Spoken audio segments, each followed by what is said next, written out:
도대체 왜 그렇게 여자들이 이 영화를 마음에 품고 있는 겁니까? 사랑이라는 감정을 시작부터 끝까지 근데 남자들이 막 이 영화를 막 가슴에 품고 내 최애 영화 골반에 이러진 않잖아요. 1983년 여름, 북부 이탈리아의 어느 마을.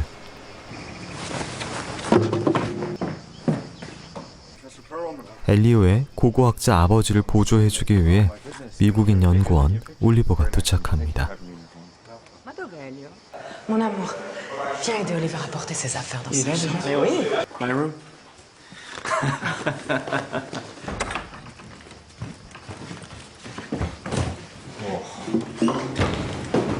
My room is now your room.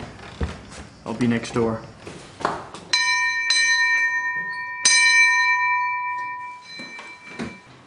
We're being called for dinner. 엘리오는 집에 도착해서 식사 대접도 거부하고 잠만 늘어져 자는 올리버가 어쩐지 마음에 들지 않습니다. Look at this. Good morning, Professor. Good morning. That should all be the continuation of these archaeology department.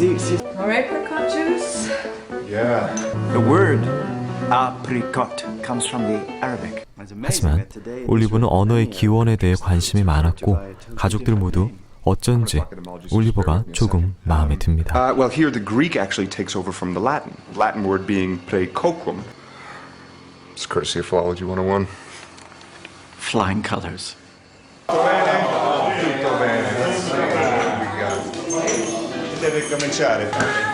do you know about this place?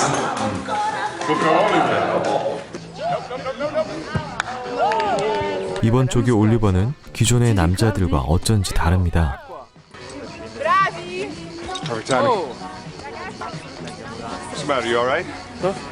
Hold this. 올리버의 스킨십을 피하는 엘리오. About to be a doctor. Too stressed. You just gotta relax a little bit. I am relaxing. Back me up here. Feel that. Right there. Later. 마르치아는 엘리오에게 관심이 있지만 엘리오는 딴 데 관심이 있나 봅니다. 기타로 바흐를 연주하는 엘리오. 올리버는 음악에 관심을 보이며 엘리오에게 연주를 부탁합니다. That sounds different. Did you change it? Well, I changed it a little bit.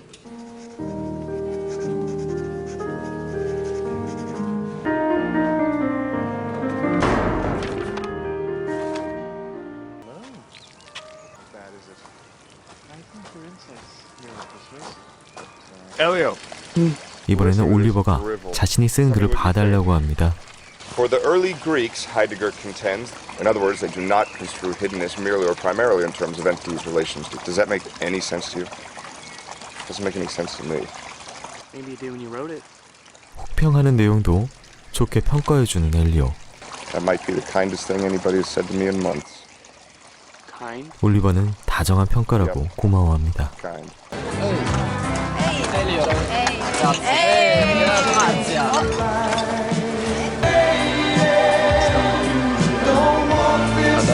올리버가 다른 여자들과 춤추는 모습을 보고 마음이 복잡한 엘리오. Ciao, Chiara. Tu dirais que je suis passée? Ouais, il danse bien. Il danse bien. Tu veux nous brancher ou quoi? No. 올리버가 그 여자와 가까워지자 She seems to like you a lot. I saw her naked on a night swim once. Great body. Trying to get me to like her? What would be the harm in that? No harm. 엘리오는 올리버를 떠봅니다. If you don't mind. Darling, have you seen my heptameron? 엄마는 독일어로 쓰여진 고전을 읽어줍니다. Translator. 용기를 내어 자신의 마음을 표현하지 못한 기사의 Madly 이야기. in love with the princess, and she too is in love with him. Despite the friendship, perhaps because of that very friendship, point blank, is it better to speak or to die? I'll never have the courage to ask a question like that. You do know that you can always talk to us. My mom's been reading the 16th century French romance. Yeah, about the knight that doesn't know whether to speak or die. I know nothing, Oliver. Well, you seem to know more than anybody else around here. Well, if you only knew how little I know about the things that matter. 엘리오는 용기를 내기로 합니다. What things that matter? You know what things. Why are you telling me this? Because I thought you should know. Because I wanted you to know. 자신의 마음을 넌지시 고백하는 엘리오. There's no one else I can say this to but you. You saying what I think you're saying? Stay right here. You know I'm not going anywhere. 아직은 소수의 성 정체성이 금기시되는 상황에서 올리버 역시 조심스럽습니다. Pretend you never did. 심지어 무솔리니 초상화가 있는 보수적인 이탈리아의 시골집에서 물도 얻어 마시며 둘은 조심스럽게 데이트를 시작합니다.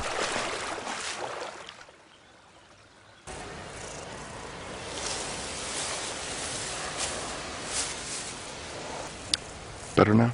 서로의 사랑을 확인하지만 여전히 조심스러운 올리버. And we've been good. We haven't done anything to be ashamed of, and that's a good thing.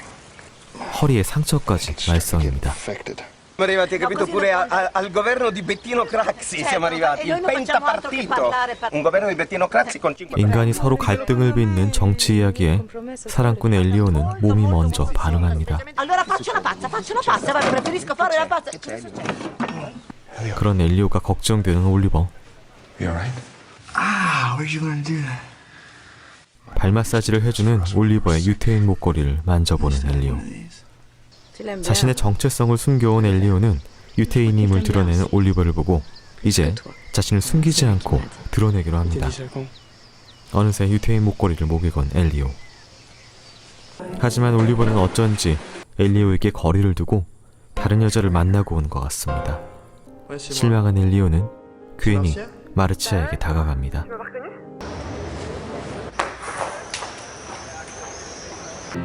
Please don't avoid me. It kills me. Can't stand thinking you hate me. 하지만 여전히 올리버가 그리워 편지를 쓰는 엘리오. I need to speak to you. 올리버는 이에 쪽지를 남기고 Grow up. I'll see you at midnight. Me okay? Can I kiss you? Yes, please.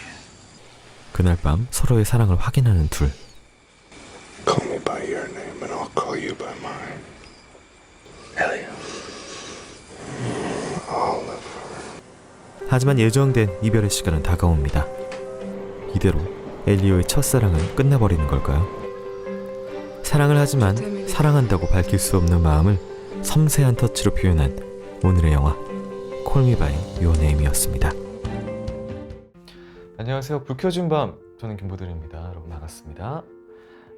오늘도 멜로 영화를 좀 같이 살펴보기 위해서요. 저의 멜로 영화 파트너 마시멜로님 모시도록 하겠습니다. 안녕하세요. 마시멜로입니다. 네. 오늘은 마시멜로님께서 저는 약간 뭐 저와 비슷하게 좀 뭐 풋풋한 그런 멜로 영화를 네. 가져왔잖아요. 역시 마시멜로님은 찐한 멜로물을 골라오셨더라고요. 저도 풋풋한 첫사랑을 다루고 있는 영화 네. 아니겠습니까? 그러네. 첫사랑이었네. 그럼요. 첫사랑이라는 네. 공통점이 있어요. 네. 저희가 뽑은 영화가. 네. 네. 하지만 이건 약간 좀 점액질의 그런 대여문 복숭아 같은 농도가 주시한 그런 첫사랑 느낌이잖아요. 그렇죠. 네. 저에게는 강도가 그렇게 세지는 않은데. 네네네. 네. 알겠습니다.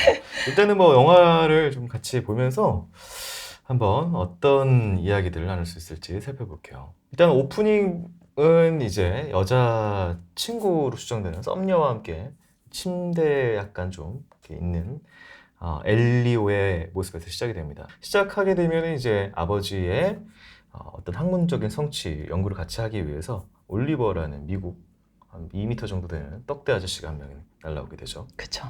뭔가 이 엘리오라는 친구는 이 이제 앞부분에 보면 피아노도 잘 치고 맞아. 기타도 치고 그리고 좀 몸이 말랐잖아요. 네. 그러니까 유약해 보이는 이미지가 있고 내성적이고 굉장히 예술적인 감수성이 풍부하고 네. 하지만 굉장히 막 활달하거나 그런 친구는 아니에요. 오프닝에 나왔던 그 여자친구하고도 뭔가 관계가 사귀는 것도 아니고 아닌 것도 아닌 약간 오빠 우리 무슨 사이야 딱 그 정도 느낌만 가는 그쵸. 거죠. 네. 그런 남자 주인공인데 네. 휴가를 보내러 온 이 올리버라는 사람은 몸도 크고 어디서든지 사람들과 잘 어울리고 벌써 그냥 그 동네 바에 가서 노인 할아버지들이 게임하고 있는데 저도 같이 해도 될까요? 카드 게임을 막 하잖아요. 네. 그리고 그 동네에서 춤도 잘 추고 막 젊은 아가씨들이 막 수근수근 네.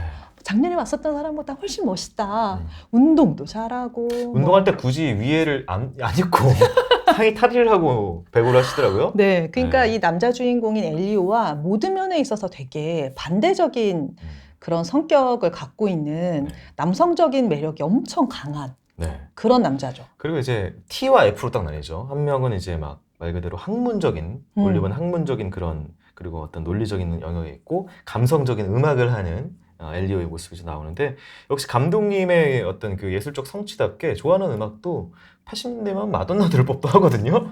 예, 뭐 바흐를 연주를 하면서. 그쵸. 네, 그러고 있어요. 심지어는 바흐를 리스트가 편곡했었으면 이렇게 쳤을 거예요. 그 리스트의 편곡을 루소니가 있었으면 이렇게 했었을 거예요. 네. 막 이런 식으로 막 변주를 하잖아요. 이것은 그 모든 사람을 다 알고 있다는 거거든요. 네. 와, 저는 진짜 그 장면에서 정말 약간 가상의 캐릭터. 그러니까. 가상의 인물이다. 라는 걸 알 수가 있죠. 본격적으로 엘리오가 내가 올리버에게 느끼는 감정이 이성적인 거구나 라는 걸 언제 깨닫냐면 네. 올리버가 마을에 있는 키아라라는 어떤 소녀 여대생 같아 보이는데 네. 가까워지는 걸 보면서 본인이 굉장히 화가 나고 뭔가 질투를 느끼고 맞아요. 본인도 그래서 홧김에 그 오프닝에 나왔던 마르첼라라는 여자애하고 어떤 관계를 가지고 이 모든 것이 사실은 다 올리버가 다른 여자를 만나니까 본인이 화가 나서 그러는 거거든요. 저는 이 터치, 어깨 만지는 거. 네.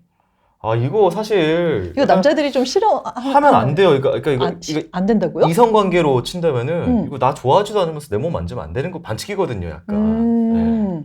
하지만 신호를 보내는 걸 수도 있는 거잖아요. 근데 거기까지 생각을 못했죠. 여기서 그렇죠. 이 당시에는. 그리고 여기 하이데거의 이야기를 하거든요.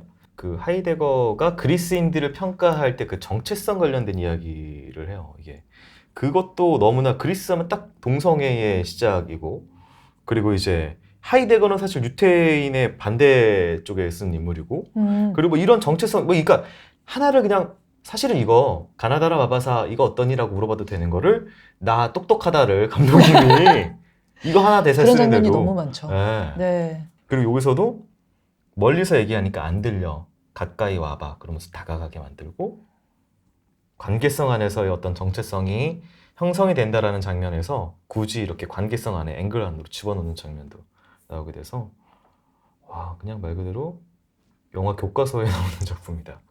그리고 아까 그 대화를 딱 나눈 다음에 네. 그 글을 너가 생각해도 이 글이 말이 되니? 라고 했었을 때 엘리오가 그거 쓸 때는 말이 됐었나 보죠 라고 하니까 몇 달간 들은 말 중에 가장 다정한 말이네 라고 하면서 그대로 탁 물에 빠지잖아요. 네, 맞아요. 그러니까 그 어떤 올리버의 매력 같은 것들이 확 나타나는 것 같아요. 근데 약간 지금 돌발적이고. 이때는 느낄 수 없었지만 우리가 이제 뒤에 보면은 올리버도 엘리오를 좋아하고 있었다는 걸 나중에 알고 다시 두 번째 이 영화를 보잖아요. 그러면은 저때 부끄러워서 빠진 거야. 얘도 날 좋아하네. 그러면서 부끄러워서 빠진 그런 느낌이에요. 다시 보면은. 그쵸. 네. 그럴 수 있죠. 그리고 이 영화에는 네. 엘리오가 올리버를 관찰하는 그런 장면이 많이 나와요. 네.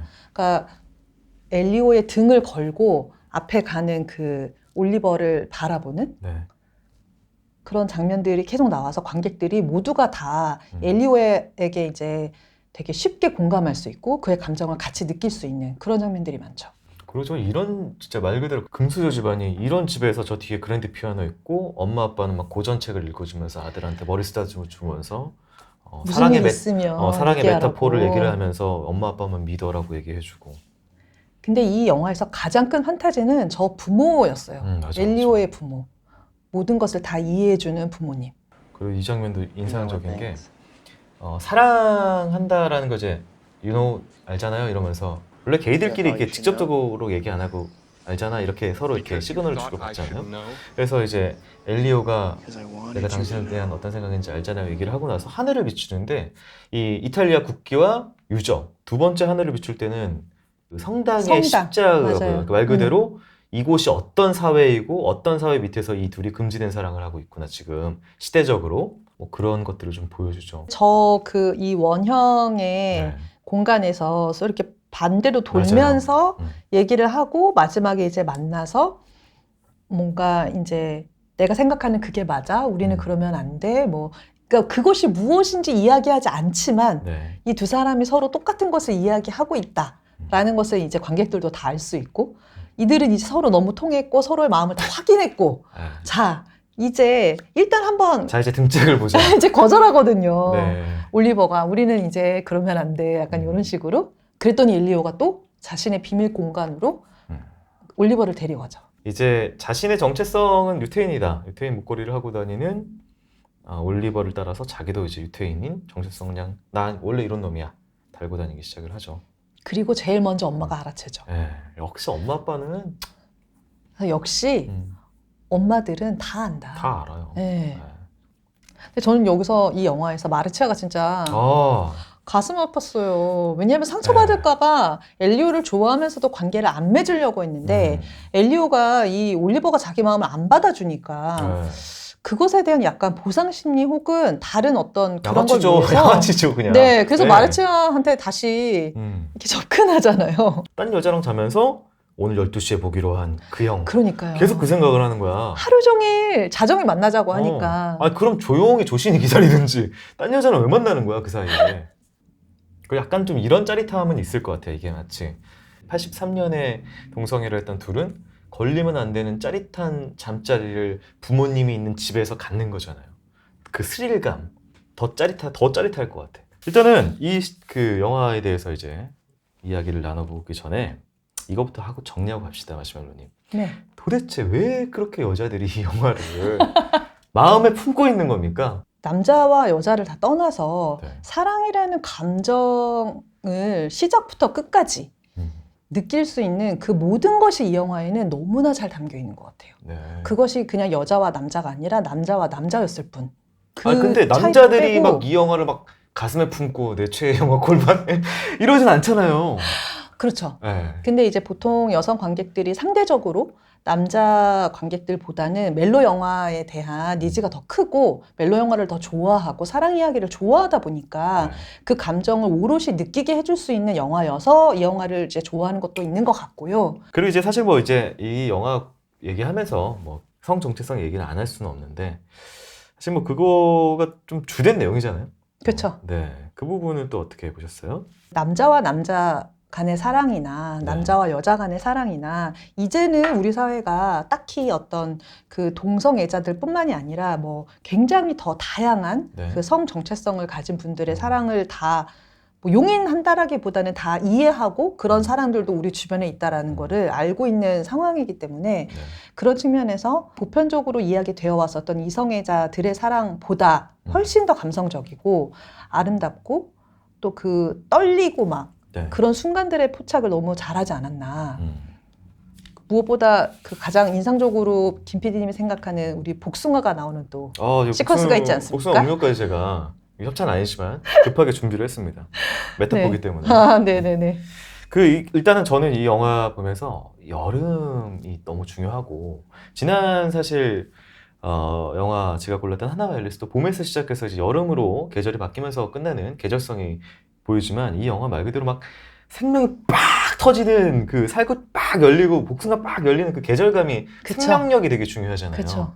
그리고 생명력 가득한 그 몸에 두 남자, 그것도 너무 이제 같이 나오는 거고 그래서 저는 이 영화가 진짜 감독님이 되게 도발적이다라고 느꼈던 게 사실은 이제 앞서서의 그 막 십자가 그다음에 어떤 기존 가치관 거기에 반대되는 입장에서의 게이를 사실은 둘의 입장에서 놨었잖아요. 근데 오히려 감독님이 얘기하고 싶은 거는 이게 이렇게 생명력이 약동하는 것처럼 자연스럽게 몸에서 터져 나오는 자연의 일부다라는 걸 그 화면 안에서의 몸땡이 말 그대로 두 몸땡이를 보여주려고 하셨던 게 좀 너무 영악하다고 느껴지고 예술적인 어떤 욕심으로도 좀 느껴졌던 것 같고요. 이게 사실 성경 배경의 메타포를 돌리는 게 되게 많더라고요. 왜 그러냐면 이제 올리버가 엘리오에게 처음으로 키스를 나눈 다음에 옆구리에 상처 보여주면서 상처가 굼기 시작했어라고 하는데 사실 그게 성경에 아담의 상처를 뚫고 이불을 꺼낸 걸로 나오잖아요. 그렇죠. 거기서 말 그대로 이제 짝이 생긴 그런 장면으로 나오고 가장 큰 건 이제 복숭아죠. 복숭아 장면은 사실 뭐 올리버가 성인이 되면서 성적 욕망도 있고 그 사람에 대한 욕망도 있고 복숭아의 씨를 빼고 거기다가 자위를 해놓고 이렇게 두고 잠들죠. 그렇죠. 그리고 이제 엄마한테 걸리면서 끝나면은 최악이지만 다행히도 사랑하는 더 최악인가요? 사랑하는 올리버가 와서 이 복숭아 뭐야? 라고 이렇게 보게 되고 너 이 녀석? 이렇게 하고 원래 소설에서는 그 복숭아를 먹습니다. 이 영화에서 여기서도 안 원래 먹어요. 약간 먹으려도 하다가 말려가지고 안 먹잖아요. 그쵸, 그 울잖아요. 소설에도 먹고 그 먹은 것 때문에 날 어떤 인정해주는 어떤 그런 약간 그게 복합적인 것 때문에 이제 울음을 터트리는 장면이 나오는데 그게 어떻게 느껴졌냐면은 이게 아담의 사과처럼 느껴졌어요. 이브의 사과가 아담의 복숭아가 된 아담들 사이에 그래서 쾌락을 하는 몸이 되었. 그리고 왜냐하면은 마지막에 그 둘이서 이별 여행 가잖아요. 한번 사랑 진하게 확인하러. 너무 에덴 동산 같은 야생 벌판에서 막 뛰어놀잖아 두 남자가. 완전히 이게 하나의 그러니까 그 성경을 그 성적 정체성을 바꿔서 뒤튼 메타포들이 가득 들어있는 그런 영화여서 이게 이렇게 이 감독님이 게이 감독이거든요. 나 자신에게는 이게 이렇게 자연스러운 일이고 게이들한테는 이게 자연스러운 일이다. 태초의 그런 것이랑 똑같다라고 얘기를 하시고 싶어 했던 그런 게 좀 느껴졌던 것 같고 마지막 엔딩 씬은 뭐 유명하기 때문에 그쵸. 네, 어떻게 보셨어요? 아까 얘기했던 그 여름을 한참 이 영화 거의 한 2시간 동안 보여주고 마지막에 이제 겨울로 변했잖아요. 그러니까 그 사이에 우리의 이 엘리오도 헤어스타일도 바뀌고 뭔가 스타일이 조금 바뀌었잖아요. 네, 좀 어른스럽고 약간 건들건들스럽게 좀 느끼해졌죠, 살짝. 그리고 이제 뭔가 이제 나 진짜 어른이야 하는 느낌으로 이제 변했는데 거기에서 그 올리버의 전화를 받고 설마 결혼하는 거예요? 던져봤겠죠, 그냥? 그냥 되게 일상적인 것처럼 장난처럼 했는데 맞아. 얼마나 심장이 내려앉을까. 그 말을 듣고 나서의 어떤 이 표정. 네, 이 표정을 봤었을 때는 그 온갖 생각이 많이 들었던 것 같아요, 저도. 이 아이가 울 때 나도 같이 울고 웃을 때 나도 같이 웃고 그 앞에 시간이 주마등처럼 흘러가고 막 그 모든 것을 다 이 얼굴 하나로 표현해내는 이 티모시 샬라메는 진짜 훌륭하다. 말 그대로 장편 주연 데뷔작에서 이 정도 연기는 엄청난. 그리고 왜 그 앞에 보면 아버지가 이제 헤어지고 이별 때문에 좀 슬퍼하는 이 아들한테 해주는 얘기가 있잖아요. 너의 이 감정들을 다 빨리 없애려고 하지 말고 계속 간직하고 느끼고 그것은 정말 너무 소중한 거야. 그 모든 감정을 이제 느끼고 있는 거죠. 이 아들 레미가. 근데 저는 이게 진짜 더 슬프게 느껴졌던 게 이제 감독님이 게이고 성 정체성을 다룬 이야기이기 때문에 이 영화를 보면은 3명의 게이가 나와요. 엘리오 아빠, 그다음에 올리버가 있죠. 근데 이게 어떻게 되냐면 시간 순서대로 전 느껴져요. 게이란 정체성으로 보면은 엘리오는 이제 막 그걸 정체성을 느끼기 시작해서 터지는 내 마음을 어떻게 할 줄 모르지만 사실은 금기게 돼 있어서 이 갈팡질팡하는 마음이라면은 그 아빠가 어떻게 얘기하냐면은 아빠 사실 나도 게이지만 난 용기가 없었다. 그래서 이런 삶을 선택을 했어. 너에게 지금 온 그 순간은 되게 소중한 거야. 이게 나이가 들었을 때 그렇게 되는 거고 올리버는 역시 마찬가지로 포기합니다. 정체성을 포기하고 결혼이라는 남들 눈이 무서워서 결혼이라는 제도 속에 들어가서 나이가 들면 이제 엘리오 아빠처럼 되겠죠. 하지만 올리버는 즐기고 포기했잖아요. 아버지는 대사를 보면 그것도 못 해봤지. 네, 그것도 못 해본 거야. 너무 용기가 없어서 나에게 어떤 그 소중한 순간이 왔었을 때 앞도 무섭고 뒤도 무섭고 난 아무것도 못 해봤어.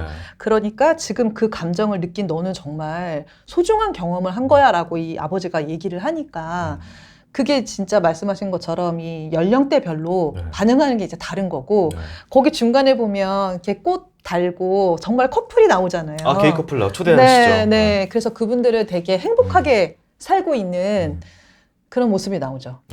어쨌든 이 앞에서 뜨거웠던 자기의 불길처럼 뜨거웠던 여름을 회상하고 뒤에는 눈이 오고. 근데 저는 약간 좀 새드 엔딩으로 느낀 게 이렇게 하고 있는데 막 뒤에서 막 음식 차리고 있는 거 알죠? 그쵸. 막 부스럭부스럭 음식 차리고 있어요. 얘는 감정에 빠져 있는데. 그리고 나서 엘리오 하니까 돌아보거든요. 저는 어떻게 생각했냐면은 얘가 바라보고 있는 거는 그냥 내가 가지고 싶어하는 뜨거운 감정이고 여름의 감정이고 뒤에는 게이로서의 겨울의 현실인데 엄마가 보니까 돌아보잖아요. 현실로 가버리잖아요. 그쵸. 얘도 마찬가지로 그러니까 게이로서는 그렇게 살아갈 수밖에 없지 않을까 하는 그런 예측을 하는 거죠. 그 엘리오 돌아보면서 겨울로 가버리는 모습을 보면서. 그거는 너무 슬픈 해석 아닙니까? 저한테는 좀 그렇게 보였어요. 저는 여기에서 그 오랜 얼굴의 클로즈업을 보면서 희노애락을 다 느끼는 것처럼 보이잖아요. 그 모든 과정을 통해서 저는 얘가 이제 정리했다. 이게 너무 짧은 순간이기는 하지만 그래서 다시 엄마가 엘리오라고 불렀을 때 이제 현실로 가는 그 순간 얘는 이미 한번 성장의 과정을 거쳤다라고 생각했었어요. 성장으로 볼 수도 있죠. 네, 그래서 이제는 또 이제 아마도 눈물을 훔치고 웃으면서 가족들과 저녁 식사를 하겠지. 그 모습까지가 약간 예상이 되는 것 같은? 자, 오늘은 이렇게 너무나 많은 분들께서 사랑하시는 작품 콜바넴이라고 약칭으로 한국에서 불리는 Call Me By Your Name이라는 그 얘기를 안 했네요. 어떤 얘기? 내 이름으로 불러줘야 돼서. 콜미 바이 어 네임. 안 해도 될까요? 그냥 넘어갈까요? 뭐 안 해도 될 것 같아요. 저는 마지막 멘트로 그렇게 하려고 그랬어요. 김 PD님 제 이름을 불러주세요. 굉장히 곤란하다. 굉장히 곤란하다. 사랑하는 사람 이름만 그렇게 바꿔서 부를 수 있는 겁니까? 물론 제가 애정에 맞지 않는 마시멜로님이지만 힘들다. 제가 너무 깊이 감정이입을 한 나머지. 그래요. 아찔하네. 오늘 엔딩이네요. 저희 엔딩. 하여튼 뭐 너무 좋은 작품 잘 구경했고요. 또 두 편의 영화도 같이 이렇게 즐거운 수다와 함께 이야기 나눠준 마시멜로님 너무나 감사드리고요. 나중에 또 다른 멜로 작품으로 좀 시간이 좀 뒤에 다시 한번 좀 모셔보도록 하겠습니다. 다음에는 좀 진한 사랑 이야기로. 또 더 진한가? 여기서요? 아직 여기는 뭐 그냥 감정적으로만 이런 거였으니까. 그때는 이 복숭아로 안 끝나겠군요. 피가 튀는 어떤 그런 작품 한번 준비해 보겠습니다. 알겠습니다. 너무 감사드립니다. 감사합니다. 네. 자, 오늘은 말 그대로 여러 가지 생각을 할 수 있는 작품이었던 것 같아요. 이탈리아의 풍경 속에서 여러 가지 복잡한 감정이 담겨있는 사랑 그 이야기를 카메라가 천천히 관찰하는 그런 영화였습니다. Call Me By Your Name 같이 살펴봤고요. 오늘 불 켜주면 여기서 문 닫아보도록 하겠습니다. 네, 밤이 늦었습니다. 저는 여기서 먼저 불을 끄도록 할게요.